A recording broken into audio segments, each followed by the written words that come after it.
Nuclear power making a clean comeback. The power that we get right now is completely green. There are no greenhouse gases, no carbon emissions. From the White House to environmentalists, nuclear power is surging back into our energy picture. We go into the first new nuclear plant of this century. But there are still plenty of roadblocks, including the big question, is it safe? And what else is ahead? Tomorrow's nukes could actually fit into your backyard. The concept is just a reactor inside of essentially a stainless steel thermos bottle, underwater, underground. The mini modulars, a version still on the drawing board but getting a lot of attention. Plus, what's behind the nuclear renaissance? Can anyone convince Americans that nuclear is safe, secure, and really clean? Our panel mixes it up. This is Energy Now.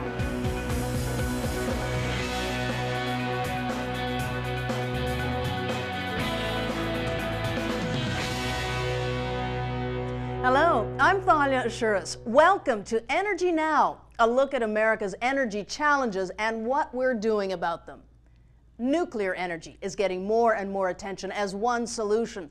A generation after the 3 Mile Island and Chernobyl accidents, global pressures and new technology are reshaping how we think about nuclear power. President Obama is calling for tripling loan guarantees for developing new plants, from $18 to $54 billion. Even some environmentalists are warming up to nukes. They see them as a good way of getting power without boosting carbon output. Here's where things stand. The U.S. gets 20% of its power from 104 nuclear reactors in 31 states, but a new one hasn't been put online since 1996.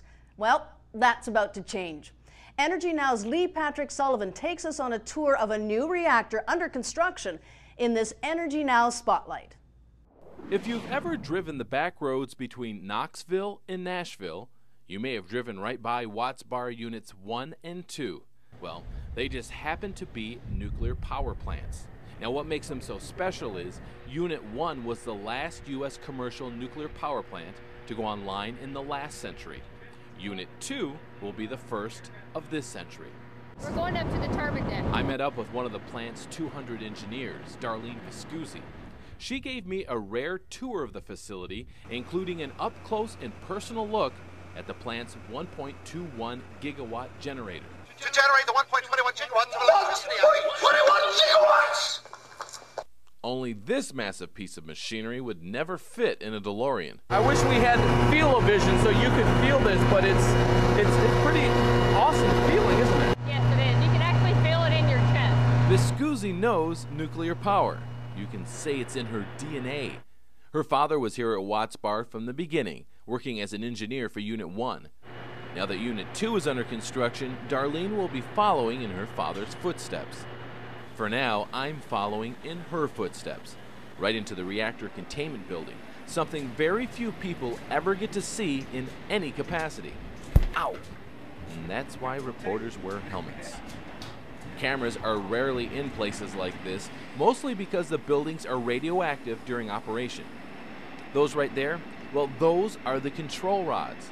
They are dropped into the containment vessel to control the strength of a nuclear reaction. This time next year, I would have to be suited up like I was going to the moon to get that close to them. So you grew up knowing that eventually one would be here. Did you ever think that you would be working on the startup of this? I never had plans to work at a nuclear power plant. It just, an opportunity happened, and here I am, and I love every day. As complicated as building and running a nuclear facility can be, how it makes electricity is pretty basic. Now, most power plants are all trying to do the same thing, and that is boil water. Boiling water creates steam. Steam turns a turbine, which creates electricity. The only thing that's different is the fuel. So it could be oil, coal, nuclear, they're all simply trying to boil water. Even natural gas, like it's being used here in this stove, is trying to boil water. Although most natural gas power plants also have combustion in a dual cycle method, but you know, that's another story. What separates nuclear from fossil fuels, there's no flame. Fuel rods packed with nuclear fuel react through fission, creating heat. A lot of heat. So much heat the rods are constantly submerged in water. That water heats up another set of pipes, also filled with water. Those pipes travel to more water that boils and creates steam. Why all the different sets of pipes? Well, you wouldn't want radioactive steam, would you? Safety is also the reason a concrete containment building is built around the reactor vessel.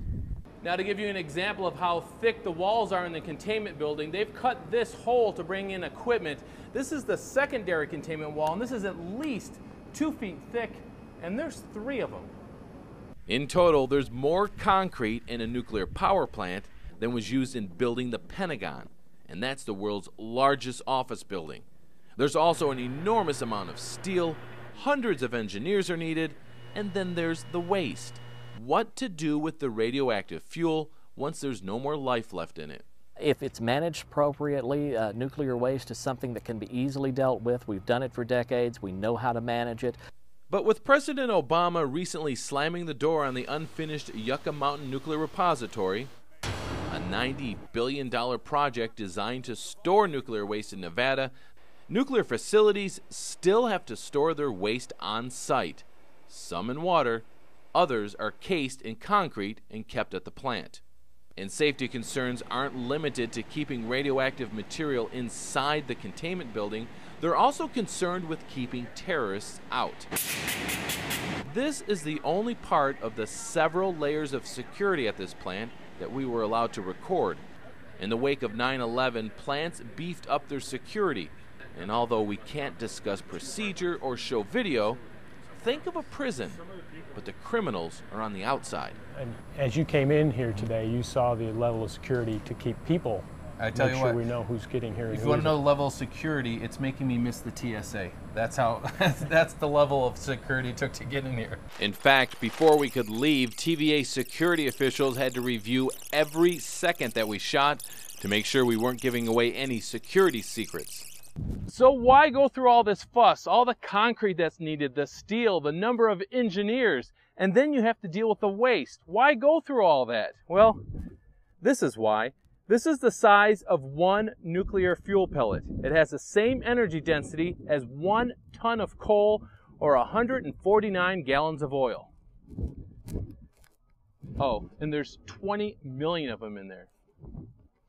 There's also another benefit to nuclear power, one that has split the environmental community. On one hand, nuclear waste lasts tens of thousands of years.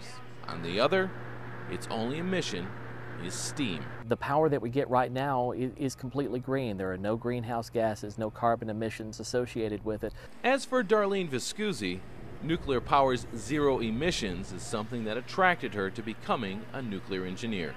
Your father worked on the last one to go on before the end of the century. You're working on the first one at this century. Will your grandkids work on the ones for the next century? I hope so. That's my plan. In Spring City, Tennessee, Lee Patrick Sullivan, Energy Now. The Watts Bar Unit 2 is scheduled to go online in 2013 and is expected to provide energy for 650,000 homes in the Tennessee Valley. More nukes to come, but first, let's get you plugged into some of the top energy news. With fuel prices soaring and Americans looking for alternatives, one shipping company is turning to liquefied natural gas. United Parcel Service is about to add 48 LNG trucks to its fleet. High oil prices make alternative fuel trucks more attractive despite a bigger initial price tag. UPS officials say they'd like to outfit up to 1,000 of their 17,000 trucks with LNG, but the fuel isn't available nationwide. The Energy Information Administration says the U.S. had about 3,100 LNG vehicles at last count.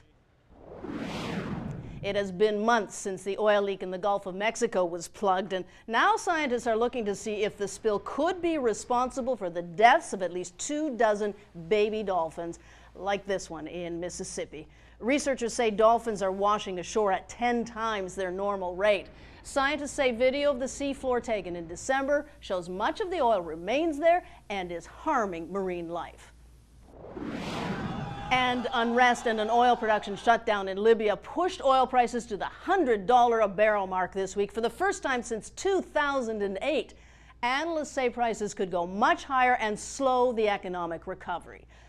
Price spikes and media panics dot the history of U.S. oil use. When they come, they bring questions. Questions that markets and media are asking. What would it take for Americans to change our reliance on oil?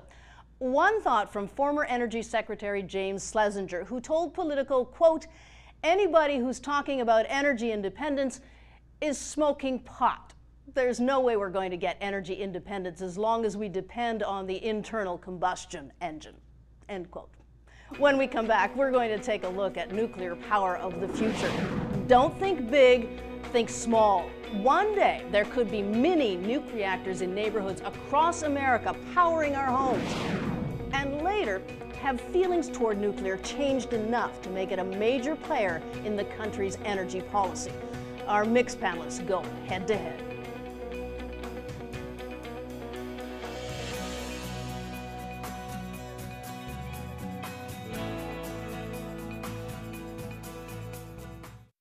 We're fighting to make every section a smoke-free section. For a day when even vehicles quit smoking.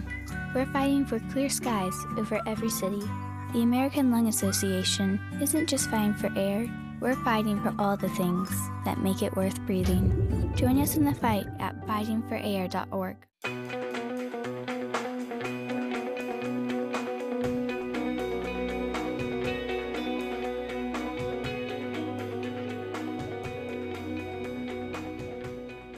Earlier, you saw how a conventional nuclear plant produces power for businesses and homes, maybe even yours. But there's a new breed of nuclear reactor that's generating plenty of excitement, in part because its boosters say it's smaller and safer. Energy Now's Daniel Seberg has more on these mini nuke reactors in this Energy Next. Imagine a small town, perhaps your town, whose energy source comes from a nuclear power plant miles and miles away. As time goes on, though, the town grows, along with its energy demands. Not to the point where building a whole new power plant is needed, but perhaps a small plant, one that generates just the amount of energy the little town needs. And let's make it modular, so it could grow along with the town. It might not even impact your view. Part of the mini reactors is meant to live underground. Enter the small modular reactor. The concept is just a reactor inside of essentially a stainless steel thermos bottle, underwater, underground. Nuclear scientists here at NuScale Energy in Corvallis, Oregon have come up with a design for one of those small modular reactors. The hope is their SMR will bring safe, cheap, and clean energy to homes across the country.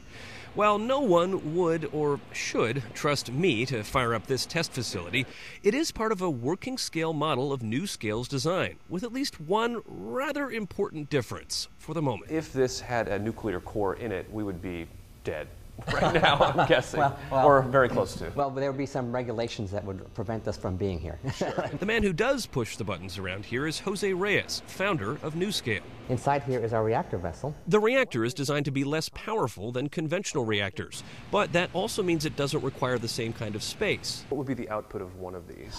Would be 45 megawatts electric net. So and what would that power roughly? I mean, so that's about 45,000 homes. A far cry from the massive 1,000 plus megawatt plants we're used to today. To have a customizable source of energy seems like a smart idea, but the acceptance of all things nuclear remains a work in progress. I hate to bring up the Homer Simpson example. Don't. But I mean, there are people who still think that, gosh, nuclear meltdown could happen any time, and Homer Simpson's at the controls, and we're all doomed. Yeah, it's interesting, and I've met people who really believe, well, when we talk about technology, they really assume it's a technology 30 years ago.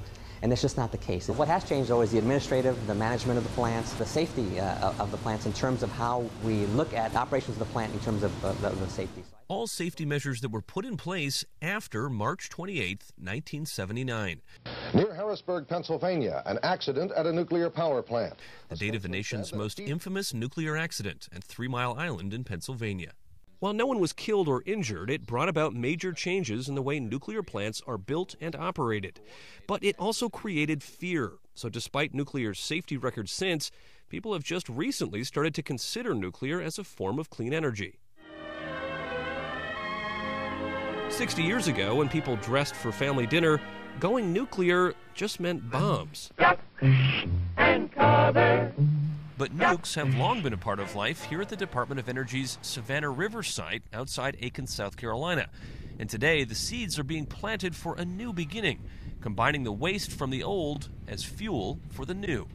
In the mid-1950s, this is where weapons-grade plutonium was extracted. Of course, in the late 1980s, that process was stopped. But even though the Cold War has ended, the new battleground is what to do with the hazardous materials that are left over. Was there any idea of what would happen to this facility during that time? No, they didn't have a vision, and frankly, the vision is still evolving as we speak. Mike Navetta is part of Savannah River Nuclear Solutions, a company with a mission of helping the government figure out how to clean up the leftovers of bomb making, while also finding a use for some of what's now just nuclear waste. Savannah River is looking to another small modular reactor to answer some of its prayers. The facility has signed a deal with GE Hitachi to build one that would use leftover plutonium at the site as a fuel. How do we disposition that plutonium? Because our president's taken a very good leadership role as far as being aggressive on let's get rid of our nuclear weapons and let's put that material, let's get rid of it. And we see this reactor as a way to do that. Eric Lowen is the chief consulting engineer for advanced nuclear plants at GE Hitachi. He says even though the reactors are small, don't expect one to pop up in your neighbor's backyard tomorrow. But they will have to meet all the safety standards imposed by the Nuclear Regulatory Commission. Though it is small, we can build it in a factory. You're going to still have it in a protected site for security reasons. You're going to do a lot of those things that we do that are required for nuclear power plants. And just because the reactor uses spent fuel, that does not mean it won't create its own waste. Michelle Boyd from the Physicians for Social Responsibility, which has traditionally opposed nuclear power, says the nation's growing level of comfort with nuclear reactors has more to do with good PR than anything else. I think that the nuclear industry has done an excellent job of selling the concept of nuclear power as clean and green as a solution for climate change. But then the question becomes, if you ask people in general, do you want one next to your house? The percentage of people who actually do decreases significantly. But according to NewScale, it's not just good PR. The industry's entire approach to safety has changed. Now we have the online simulations which allow you to look at different events in the plant, as well as modeling events in advance. These are assessments of every valve and component in the plant to look at what happens if this valve fails or that valve fails, and every combination in between, and assess the safety in that manner. So it's a much more comprehensive safety approach. Back at Savannah River site, are small modular nuclear reactors going to be a reality one day? Is that absolutely? Absolutely? Absolutely. If you talk to the folks in Vienna at the International Atomic Energy Agency, they predict that by 2030 there'll be over 300 small modular reactors deployed globally. 300? Incidentally, they'll also tell you... Today there are 0. There are 0 today. But no one will be hitting the proverbial power button anytime soon.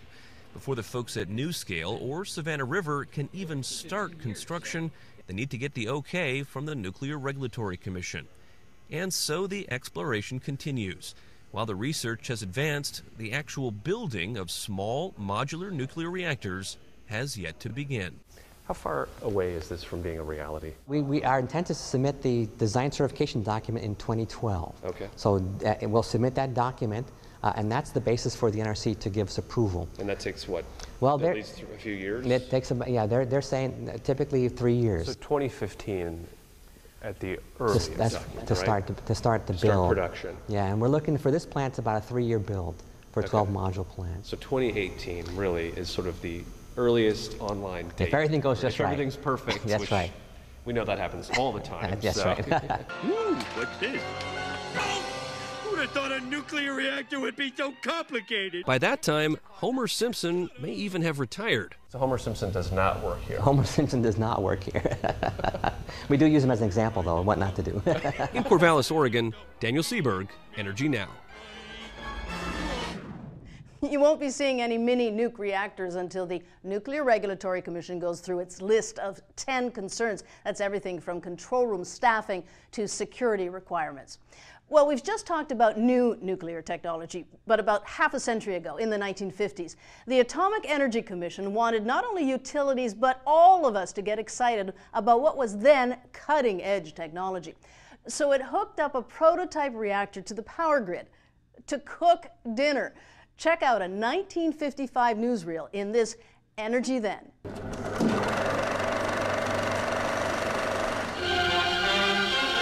In a steel sphere 20 stories high, America's first atomic electricity for commercial use is ready to flow along the grid to homes and factories in New York State.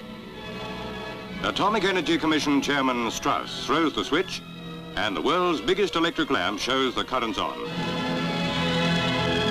This atom-powered steam generator produces enough current for a city of 30,000 people. And at the first house along the line, they're cooking with atom juice already. Nuclear hamburgers coming up. Yep, before the microwave became popular, that's how you nuked a burger. We've got more nuclear talk to serve up hot. In fact, we'll be joined by two experts ready to mix it up on whether nuclear energy is safe and whether it's really a green source of power. There's also an extended warranty option. There's just no need for you to get that. You failed to get the test that you needed at the doctor, so you won't be around in 2 years. Okay, sign here, please. For a list of tests every man should have, go to ahrq.gov. Decarbonization. Sounds like a made-up word, doesn't it? But it actually means what you'd think it does. It refers to gradually removing carbon from our energy system, coal, oil, and gas, and turning instead to, say, nuclear or renewables. One decarbonizing example is in this week's Hot Zone. The Department of Energy said goodbye to this old coal power plant in Washington state. It was built in 1943 on the Hanford site to support construction of the first atom bomb and later plutonium enrichment. Explosives brought down those 250-foot-tall smokestacks in an impressive manner, wouldn't you say? Along with twin filters and a gigantic water tower. There it goes. There it goes. Money from the Recovery Act funded the demolition. So there won't be any carbon in the air from this plant anymore, but someone, maybe at the DOE, just might consider a future in filmmaking instead. I'd say so. So let's get back to nuclear energy. Most energy issues are controversial, but when it comes to nuclear, it's gotten so much bigger than just energy discussions. It's become part of our everyday language, like, you know, going nuclear and little Timmy having that meltdown. But the core issues remain unresolved. Is it safe? Is it affordable? And as we just saw, would you want one in your neighborhood? Well, joining us for this week's mix to debate nuclear energy, Alex Flint, a Senior Vice President of Government Affairs at the Nuclear Industry Lobby Group Nuclear Energy Institute. It's here in Washington, D.C. And Christopher Payne is the Director of the Nuclear Program at environmental advocacy group Natural Resources Defense Council. It's good to have both of you here. Thank you very much. And let's get right to it. The controversy has erupted once again. And let's, Christopher, start with safety. Is nuclear energy safe or not, in your view? There are continuing safety issues as reactors age. Components have to be replaced. There have to be inspections of aged materials in the reactor. So safety is something that it's never an absolute, is it safe or is it not safe? We just have to work on safety constantly. And I think that's understood now, whereas it was not understood in the earlier era. And a major part of the safety, Alex, has to do, of course, with the dangerous radioactive waste material that comes out in the end, the spent fuel. And I've heard that described as ready-made dirty bombs. What do we think of that? Used fuel is highly radioactive and it is dangerous if people get close to it. And so it has to be very carefully managed. It has to be stored in pools, it has to be stored in casks, it has to be managed for thousands of years very safely. We believe that can be done and have demonstrated around the world that that's possible. But in this country, it's not, for example, going to be buried or recycled. Is that not something that you're worried about? Well, I think we're concerned about it. And I think safe storage on the surface in what are called dry, heavy casks can be accomplished for several decades. But in order for nuclear energy to really find its place and gain the public's assurance, there has to be a disposal path for the spent fuel. Well, let me ask you about something else, and this is and Christopher, I'll stay with you because we're talking about nuclear energy as clean energy. Are you comfortable with that? No. I'm comfortable with the description that nuclear energy is low carbon energy. It's definitely not clean energy. I mean, any energy process that produces large amounts of radioactive waste, that involves radioactive exposures to personnel that work in the industry, that releases 2/3 of the energy produced as waste heat into our rivers and estuaries. First of all, nuclear energy is clean energy. And the issue is, how do we manage the consequences of production of any sort of energy? And it is much easier to manage the consequences of the production of electricity from nuclear energy. We can safely manage and use nuclear fuel. We manage the off-site releases from the power plants. We address the issues with the cooling water requirements. And so, as compared to other forms of energy, yes, nuclear energy is clean energy. One of the most fascinating things in this whole nuclear energy discussion, I think, is that we're looking in Washington, D.C. at the Democrats and the Republicans on common ground on nuclear energy. What's going on? Are you comfortable with that, or the green community? There's room for agreement. I can't tell you today the specifics of that agreement. Room for agreement on nuclear energy. I mean, that's what I'm hearing. Look, nuclear energy is 20% of our generation today. It exists, and every environmentalist knows that. And the question is the pace and the terms under which nuclear energy moves forward relative to all the other clean energy options. And potentially grows, in fact. I mean, are you surprised at this common ground? Well, I know I'm not surprised. It's been very nice to see it validated. I mean, the day after the election, the President said, and Speaker Boehner said, that nuclear energy was the common ground in the energy and climate discussion. And I think if you can see common ground reached on that, a lot of the other issues will get worked out as well. And there's been a lot of progress made on the political constituency and support for nuclear energy. I wouldn't start with nuclear, because nuclear is not the most effective and quickest option. I think that the common ground around which you build consensus is a major, massive energy efficiency program for the United States. But see, Chris, I think if you reach consensus on nuclear at the beginning, it indicates that there's goodwill on both sides, and I think it's the beginning that you can then build upon. Well, the President has done that for us in essence. He has moved the administration position. I can't say that this is a unified position within the Democratic Party, but certainly there's a willingness to entertain support for new nuclear plants, and he's advanced the budget to do that. But we haven't got a ringing affirmation from the Republican side that that's sufficient. Look, I agree with Chris. There's not a deal today, but I can tell you that there is an understanding that nuclear will be a part of it, and I think it's something that we can build on. And there are contentious issues. There's no question about it. That's what makes this hard, but I see a glimmer of hope. A glimmer of hope. Okay, from there, from a little bit of common ground, at least between you two, let me switch gears if I could, because we like to do something here called What Makes Your Blood Boil. So what made your blood boil this week? So oil prices are moving because of the turmoil in the Middle East, and people are accusing that as being the result of speculators. Well, to me, that makes my blood boil, because what that is, that's the market phenomena. That's people worried about supply availability and the possibility of disruption, and as a result, there's movement in prices. That's the way markets work. It makes my blood boil when people say that's inappropriate speculators in the marketplace. Christopher, what about you? Clearly, the Republican attack on the Environmental Protection Agency, a huge $3 billion cut in the budget, various amendments attached that would cripple EPA's regulatory authorities in areas that are very important to Americans: clean air, clean water, protection from a variety of environmental threats. And coupled to also a Republican attack on the loan guarantees that we've been discussing. They left the money in for nuclear plants, the more expensive option, and cut out the money for solar and wind and other clean energy options. Certainly a great deal more to talk about. Alex Flint, Christopher Payne, thank you so much for joining us. Thank you. And that's it for this week's Energy Now. Our mixed panelists continue their conversation in our green room, and you can watch them going toe-to-toe online. That's at energynow.com. We'll see you next week.